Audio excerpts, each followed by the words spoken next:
Today's lecture is going to be fairly brief. Excuse me. We're going to be talking about cascaded circuits. And we are going to be focusing specifically on an example where we have negative feedback cascaded circuits. That being said, what we're talking about today could be applied to negative, positive, or open loop op-amp circuits as well.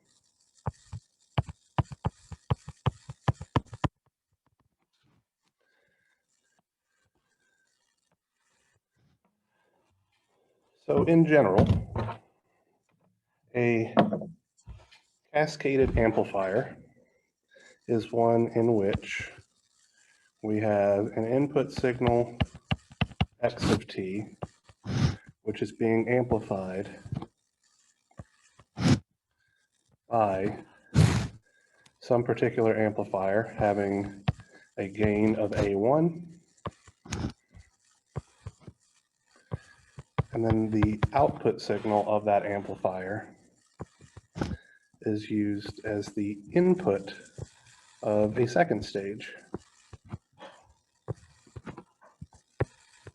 Call this guy A2, and the output of our system then would be over here of Z of 2. And so the overall gain of our system, A, is simply the product of A1 and A2. So let's consider the following op-amp circuit.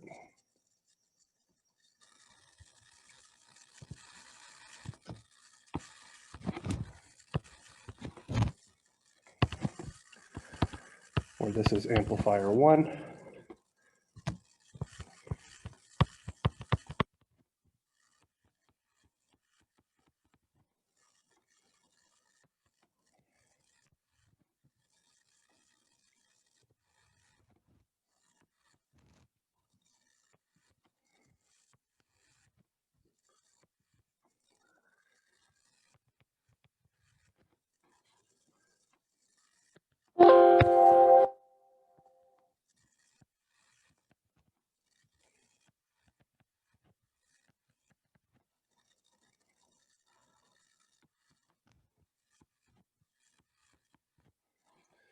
So this is our first amplifier circuit, and then we are going to cascade this into a second amplifier circuit.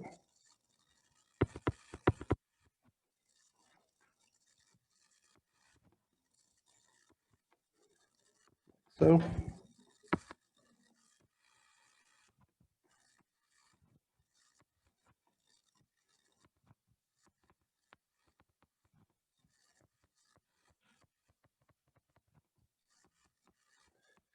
I'm putting VCC plus and VCC minus.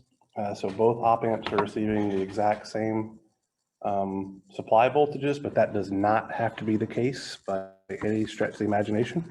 We can use separate supply voltages for each of the op-amps, and there would be no error whatsoever in doing that.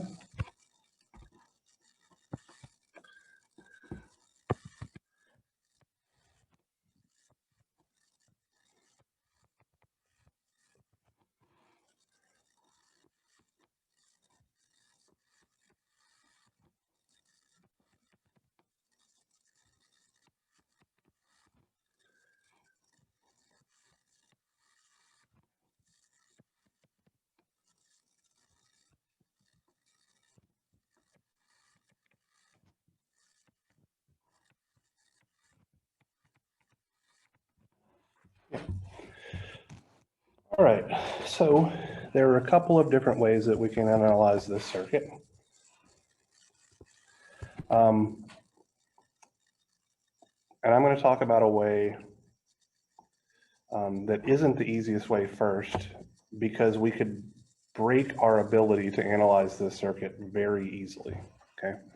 So I'm going to give you a generic method that will work, and then I'm going to talk about a method that would work specific to this particular circuit. So Our generic method is the exact same method that we use to analyze all of our previous op-amp circuits, where we can apply op-amp rules number 1 and 2, determine our voltage V plus.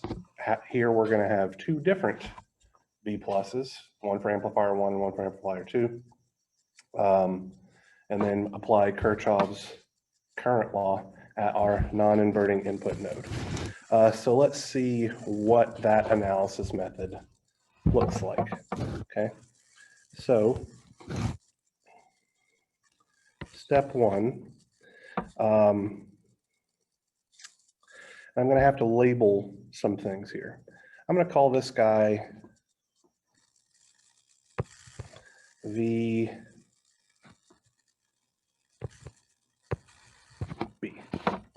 just for the sake of argument. And I think that's the only voltage that I'm going to have to give a special label to. So if I'm looking at op-amp 1, I'm going to call this guy V1 plus. What is the value of the voltage present at the non-inverting input terminal of amplifier 1? Well, it's 2 volts. And V2 plus, the voltage present at the non-inverting input terminal of amplifier 2 is what?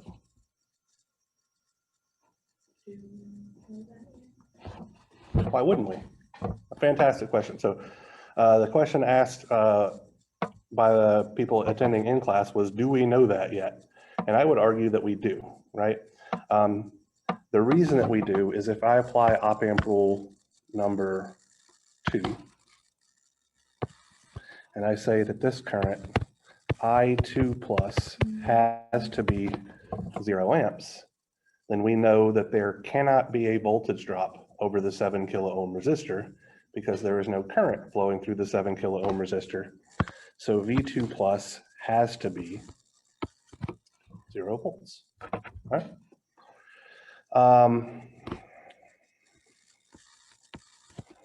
Our second step is to figure out what V1 minus is. Well, we know, or sort of effectively applying op-amp rule number 1.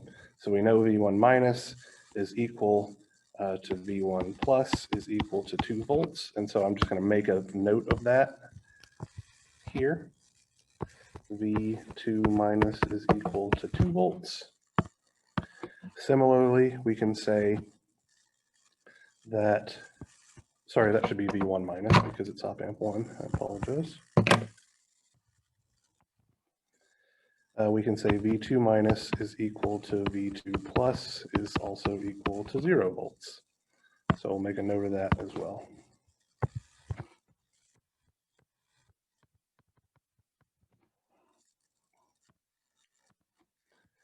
And our third step here is applying Kirchhoff's current law.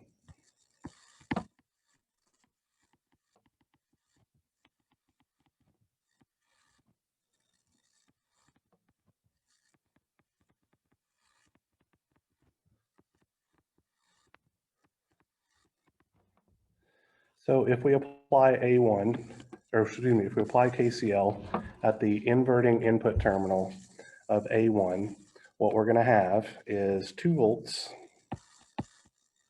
divided by 3 kilo ohms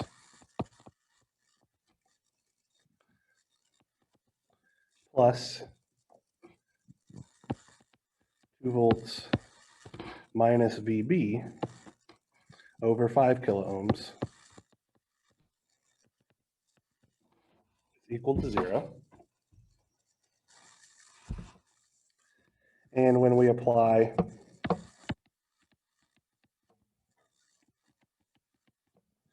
KCL at amplifier 2's inverting input terminal,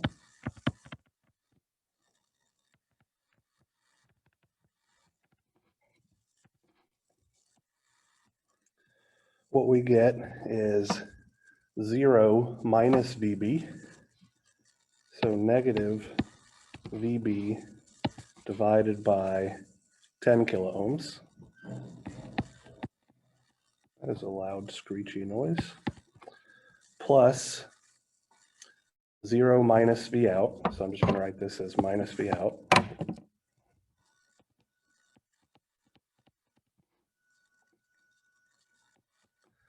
Divided by 8 kiloohms is equal to 0. And so I have one equation, two equations, and two unknown quantities. VB, which is the output voltage of amplifier 1, and V out, which is the output voltage of amplifier 2, and the output voltage of the system. So I can solve these guys rather trivially, and I'll find that VB is equal to 16/3 of a volt, and the out is equal to negative 64/15 of a volt, where I've made the assumption that VCC plus and VCC minus are large enough in magnitude to not have saturation distortion. So we can actually notice something here if we look at these equations, which kind of leads us to our next method of analyzing these type of circuits, right? When we look at the equation that I've labeled equation 1, and I'll put a box around it, using our method here, we only actually have one unknown in this equation. So we could have solved this guy first, ignoring everything that is connected to our second stage, our second amplifier circuit, and then gone from there. So the second analysis method is as follows, all right? I'm going to cut my amplifier into two discrete stages.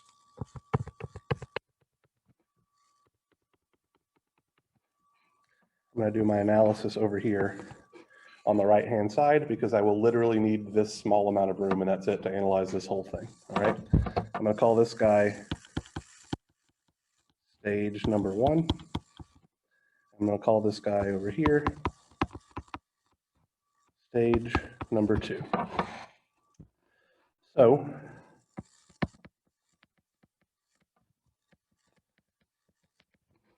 what type of amplifier is stage 1? Ignore everything to the right of the green line and tell me what type of amplifier we have. An inverting amplifier. I would disagree.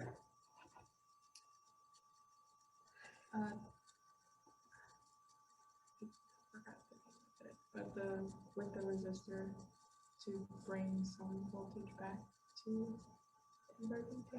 Okay, so stage 1 is a non-inverting amplifier, and it's because our input signal is applied at the non-inverting input terminal, right? So stage 1 is an inverting amplifier, so that's the second circuit that we looked at. Dang it, now I'm writing inverting, non-inverting. It's the second circuit that we looked at in our common topology on Tuesday. Oh, good gracious, what just happened?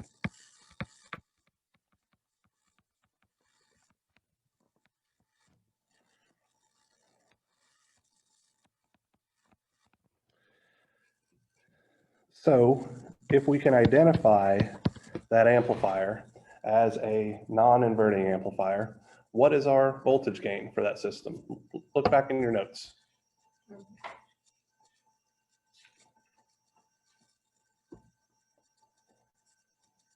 One plus R2. All right.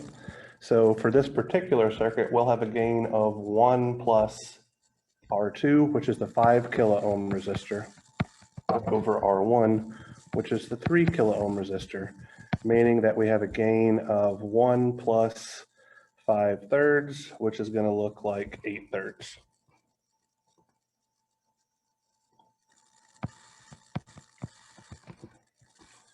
So from this, we could actually easily see that VB is just 2 volts, our input voltage, times A1 of 8/3 gives us 16/3 of a volt, which is exactly what we got previously setting up our system of equations. Stage 2.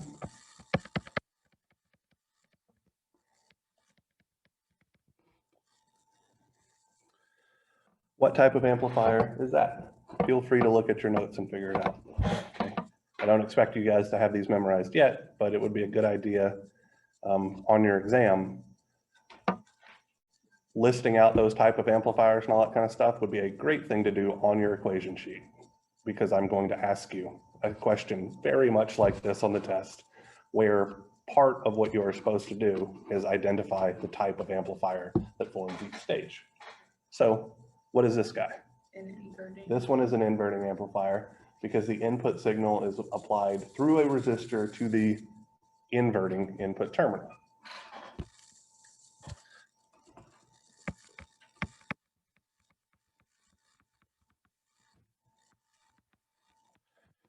So our gain for stage 2 is going to be what? Negative R2 over R1. All right, so that's negative 8 kilo ohms divided by 10 kilo ohms.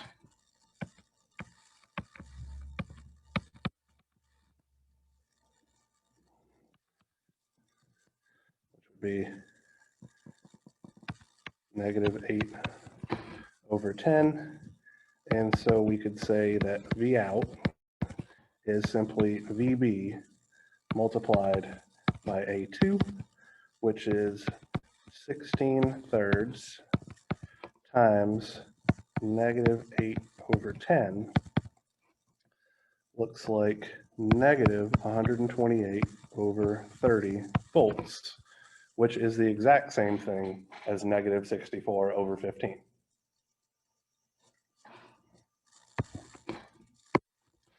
So whenever we cascade amplifiers together, we have two approaches.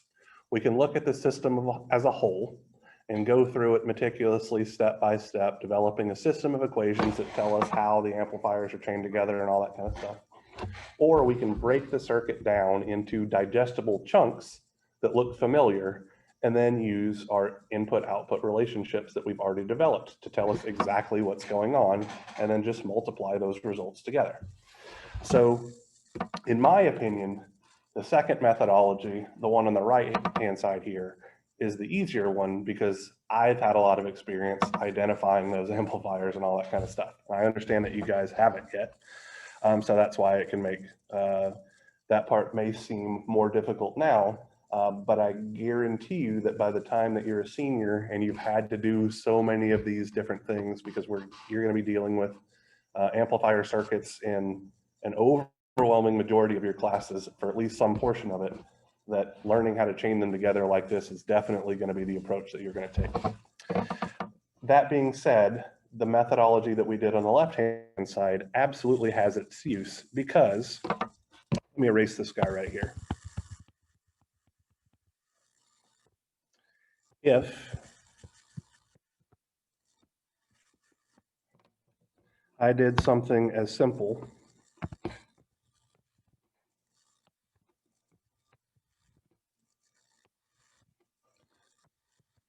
as this, let's call this guy 10 kilo ohm resistor, we could no longer apply the second method because we haven't seen anything where there is feedback connecting the output stage of one amplifier to the input stage of an entirely separate one. So with this 10 kilo ohm resistor in place, we would absolutely have to use the first methodology that we talked about. So if it doesn't look familiar, fall back on our tried and true method of analyzing circuits. If it does look familiar, look it up in your table, your book or whatever, and say, this amplifier behaves this way, so I don't need to do the analysis. Does that make sense? All right, so that's cascaded amplifier circuits. Not particularly difficult. We've beat op amps to death, so unless you guys want to talk about it more, I'm good. I have one question about the ladder. Sure. There was something about LT Spice on the one due tomorrow night. Okay, I have no idea what that is or what question I asked. I don't remember it. Yeah, no problem. So let me edit, no. So there's a question about the homework that I'm about to address for those of you that care. If not, you're free to bounce. Which homework? It would be,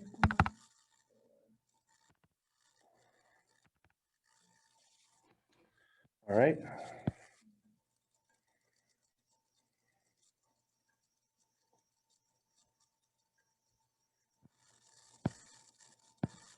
Schmidt trigger problems, or the multivibrator problem. Probably the multivibrator problem doesn't have any LT spice component to it. I don't think it does anyway. the third one? Yeah. Yeah. Or does it? No, it doesn't. Okay. So what's troubling you? I think just setting up the circuit after like one LT spice, like I had a little bit of trouble with it with the previous homework also, but I couldn't figure out how to do B in versus B out on the graph. Oh, okay, that's easy enough. Let me open up LT Spice. So I think I did it in one of our classes, but I don't mind showing you how to do it again.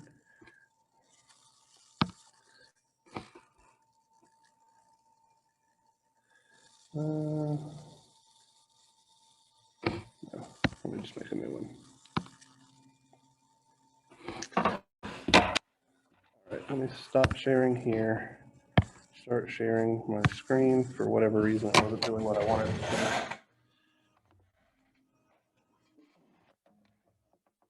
Let me find.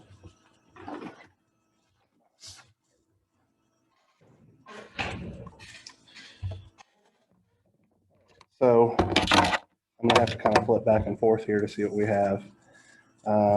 So let's just do problem 1 on LT Spice. All right.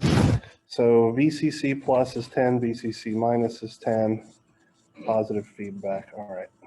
So let's start there.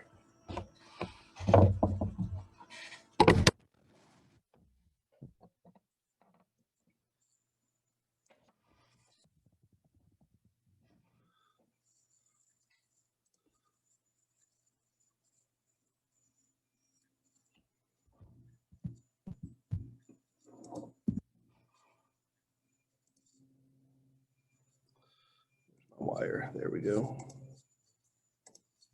Wire these guys up like so. And while I'm at it, let's throw the universal op amp and put it over here.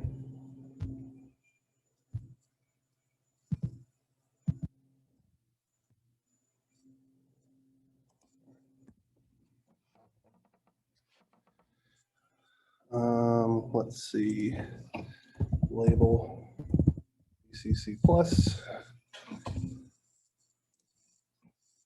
And so I'm putting VCC plus on the bottom here because I'm rotated and mirrored this guy so that the non-inverting input terminal is on top, which effectively just flip the op amp over 180 degrees from what your generic thing is. So that's why VCC plus has to go on the bottom, because we have a plus sign now on the bottom. And VCC minus here and here. I need to put ground here, and this is 10. This is minus 10. I have my feedback loop I need to take care of. So let's put R1 there, R2 up here.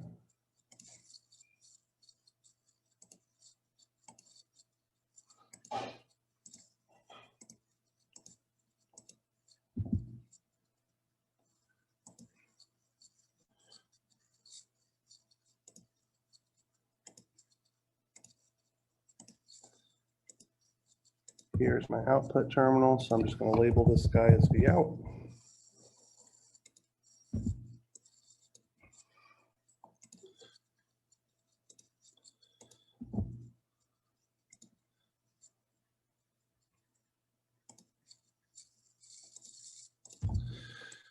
All right.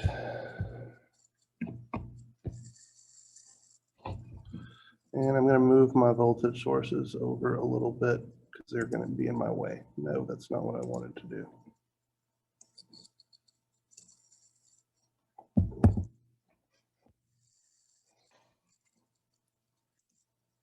What is it?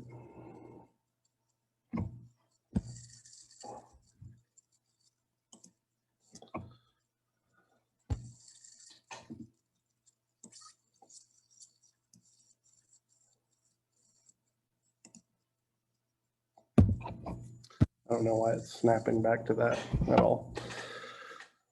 Okay, I'll make this work. So we have an input voltage.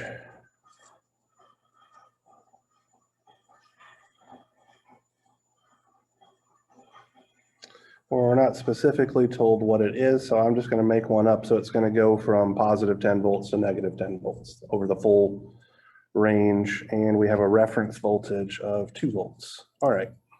So I'm going to start with my reference voltage, just using a simple voltage source.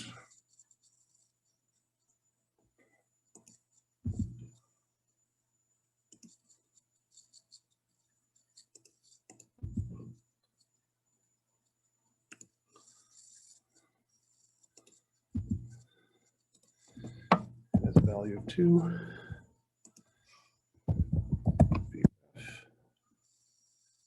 Here, and the reference voltage is applied at this terminal, right? All right, and then for my input signal, put it way over here on the left. And so I'm just going to use a simple sinusoidal source so I can make it go between 10 and negative 10 easily. So I go to the advanced tab, sine, amplitude 10, and let's do it at a frequency of 1 hertz. And let's call this guy Vn. Apply Vn here. All right. So we're going to do a transient analysis so that we can see how it behaves in time. And I'm going to stop it after 3 cycles. So I know that the frequency is 1 hertz, so that's 1 cycle per second. So 3 seconds gives me 3 cycles. And I'm just doing it over 3 cycles completely arbitrarily.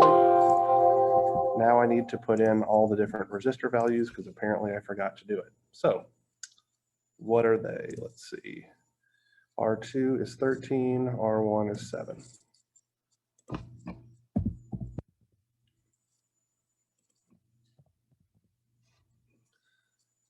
Again.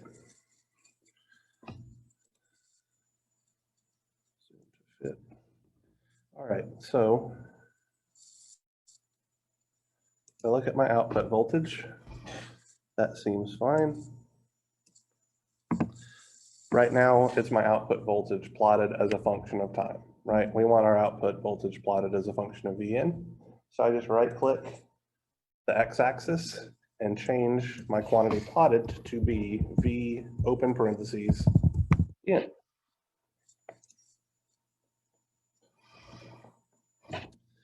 And what I'm going to do here is just change this to plus and minus 12 volts.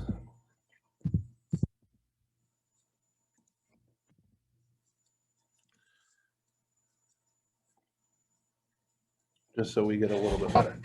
And so now wherever we have these vertical lines, these are our upper and lower trigger limits respectively. Okay. That's it. Okay. Yeah, that was the only thing. Setting it up was. Yeah.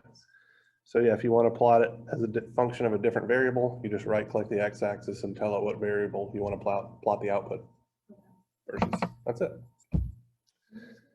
All right, so this is a good way to check, obviously, your trigger limits because you can easily see them. The other way, and I think we did it in class, would be to, hold on, let's right click this guy. Let's plot it against time. And let's plot V in as well. So here's V out and V in. So what did you calculate your trigger limit to be? Or have you gotten that far? I don't have it with me. Okay. So what you could do is you could put in a voltage, let's just say arbitrarily 8 volts. And so it gives you a line. And so I can see that 8 volts is incorrect because I don't have an intersection of effectively all 3 graphs at that point for 8 volts, right? So that's another way that I could check the trigger limits, is I could literally put in what I calculate them to be and plot those as well as just a constant on the graph over all time, and see that that is a point of intersection between my input signal, my output signal, and that constant, and that lets me know that it's correct.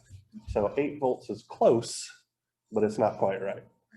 Similarly, we could say that -2 volts is close, but it's also going to be not quite right, just looking at what we see on the graph there.